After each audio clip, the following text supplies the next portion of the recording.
The previous guest, he and I were talking about friend-slop, and I don't know if you guys even care about friend-slop or know what friend-slop is, because you seem like you're in your own little silos. What's that, Tyler? I've played one or two of those. Yeah. So the question is basically like friend-slop is this like relief to a lot of indie developers because they feel like they can, and it's true, like they can spend 3-4 months on a game, make multiplayer, use assets, and just pump it out there on Steam and have a ton of success in like 4 to 6 months, maybe even a month. I've seen some developers spend like 30 days on a project, I think, and it just blows up. And the person who was on the podcast, his name is Chris Sikowski. He's like a marketing expert, and he's looking at the data, and he said that indie developers don't have to be miserable and grind for years to make great games anymore. They can make them really quick and pump them out fast. And that can be a really enticing idea. And I said, well, when I first started making indie games, I saw, Edmund McMillan on that documentary, and he was just grinding, and you were suffering, And I said, I don't know what Ed would think about this because Ed has had to suffer and spend years on projects. Chris on the podcast, he said, well, ask Ed how he feels. Is grind sometimes a necessary thing for great games? Or are you doing something wrong if you're grinding and you're miserable? Is that a convoluted question? I'm not sure. But I think depending on the situation. No, I guess I understand the question. Yeah, I mean the question of like, if you're grinding, does that mean you put yourself in a situation where you needed to do so? In the times that the first game I ever worked on and first grind I ever did was to release Gish. And that was literally, we needed to do it in order to make money. We were out of money and we needed to do a bunch of 24-hour shifts to get this out by the date that we said that we were going to do, in order to get it out to people because everybody expected it then. That was the first one. And that would repeat for almost every significant one until Mugenics, where it was like, lock a date down because me or somebody I'm working with is running out of money, and we crunch to get to that date. And there's more to that, though. It's the word crunch. It's the idea of crunching for something. The hustle, the throwing your life away into a project. Mm-hmm. I don't count that as crunch, but that is required for this. That is a reality. And I talked about that recently. And it's a reality simply because if you don't do it, there's a out here that will, and he'll crush you. It's very competitive. That's it. That's the reality. Like there is somebody out there that will step right up in there. Yeah. And that person might have no life other than this. So it's like, well, you got to do what you got to do, and you got to get in there and do it. That is simply factual. But how you hustle and how much of it is a torture to yourself or a detriment to your life is really up to you. And, but I do think it's still a requirement, but I can understand the argument. So you feel like it is a require, like, cause that's what I said in the podcast. And I said most games at the end of the rainbow, you have to live in hell for a little bit, 2 months, 3 months of just grinding. And you might even hate your game. You might be kind of sick of it. And if I just said, like, if developers are in that hell, it doesn't mean they've done something wrong. That's just what happens, especially towards the end of production. That final 5 to 10% of development is actually like the final 40 or something. Yeah. I think the really like contextual thing is like when it's a big company forcing employees to do that for them, and and they're not getting they're like not really a part of the project beyond being like a credited name. Like it's not their game, it's somebody else's game. And I think that's, that is understandably like considered bad these days, but I don't think it fully applies if you are like, if it's your game and you are like a stakeholder and like a main, like core part of the game. and have an investment in its success. In which case, you're right. I'm going to do all the work that's required to get the game done. Yeah, I guess this is related to friend-slop because, and believe me, guys, we'll talk all about Mugenics, but yeah, I did want to ask you about this, mainly because Ed, when you were in that documentary, and I know you're sick of the documentary, probably. They're coming out. They're coming out Monday with another one.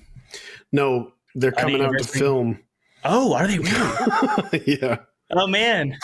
Okay. Well, I'd love. Yeah. So like, congratulations, by the way. That's awesome.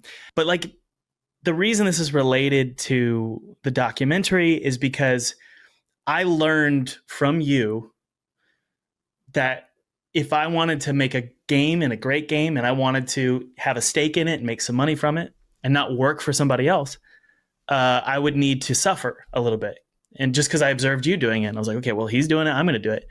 And a lot of indie developers felt the same way. They saw you suffering and they were like, man, this guy's like, he's grinding. And this is kind of cool. Like, it's almost like, you're